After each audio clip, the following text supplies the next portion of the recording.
We're going to continue learning how to factor quadratics. Remember from the previous video, we're ultimately having ax squared plus bx plus c into this factored form, which looks like this: x plus something times x plus something.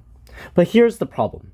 Not every time will we always get positives. Sometimes we might get negatives either in the middle or they might be at the end. Let's look at an example. Suppose, for example, I have this: y equals x squared minus 5x plus 6. Well, how in the world am I supposed to do this? Well, just like before, I'm going to ask myself the same two things.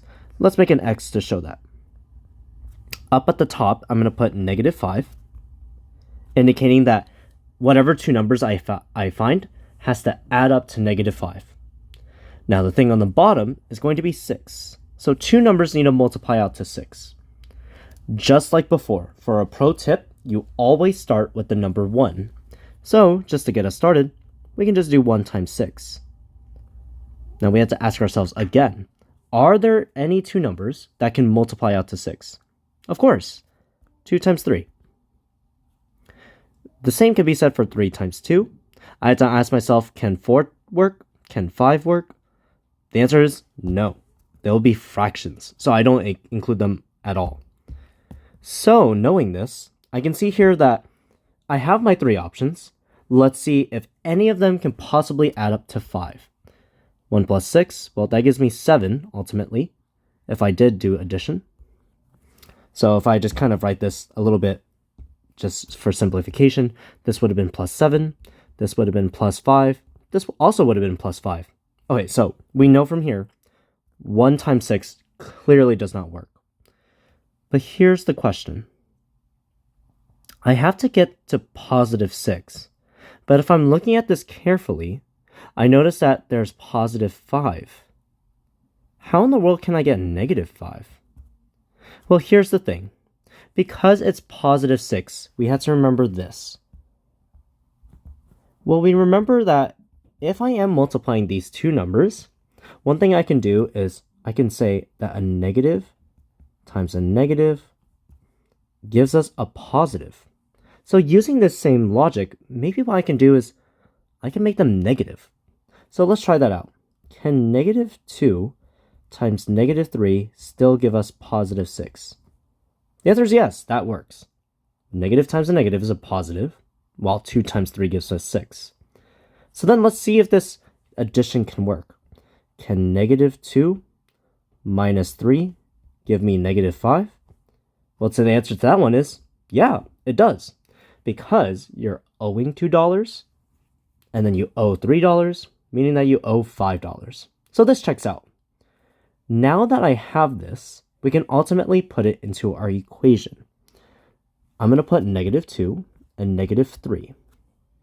And so all I have to do is write that out into my factored form. X squared minus 5x plus 6 equals x minus 2 times x minus 3. Let's try another one where maybe the negative is not going to be at the 5, but rather the 6. So let's say, for example, y equals, we're going to do this time x squared, and this time we'll just do plus 4x minus 12. Let's set up our x method. So I'm going to draw it right here. What am I going to put on top? That's the number we're trying to add up to. And then what are we multiplying to? That's the last number. I see here I have negative 12. So, just like before, we need to figure out two numbers that multiply to this. So remember, I usually just like to remember this as times, while this one as plus. But here's the problem. Because it's a negative number, how in the world are we going to figure out the two numbers that multiply out? Well, here's the case. We always said we start off with 1. So we're going to say 1 times something gives me negative 12. Well, 1 times itself always gives us negative 12. But here's the thing. Because it's one negative sign, I can do the opposite. So I can say, or negative 1 times 12. Because look, that one negative will still give us negative 12. Let's try it again. Are there any other numbers? Let's try it out. So past 1, maybe I can try 2. And this time I'll say 2 times negative 6.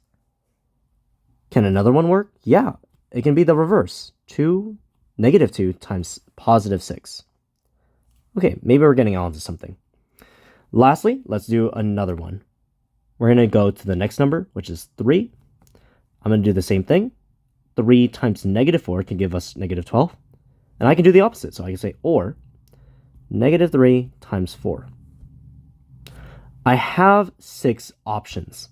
But knowing that one of these has to add up to 4, I can immediately cross off some of them. For instance, these don't look like they would add up in anyhow 4. If I look at these, the 3 minus 4 or negative 3 minus 4, it doesn't seem like that one would also add up to 4. So I can immediately cross those off. This leads us to our final 2 answers. It's either 2 and the negative 6 or negative 2 and 6. So let's just do this. If I added these two, what would that be? Well, 2 minus 6, I can see here the negative is bigger. So I know in the end, it would be negative 4. That's not what I want, so I don't like this one. So what that means is, that's our answer. Negative 2 and 6. And I like to put a positive just to indicate that.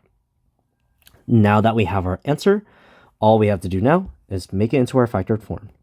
So x squared plus 4x minus 12 equals x minus 2 and x plus 6. And that is how you factor when there's only one negative sign with this, or there might be it in the middle. And that's it.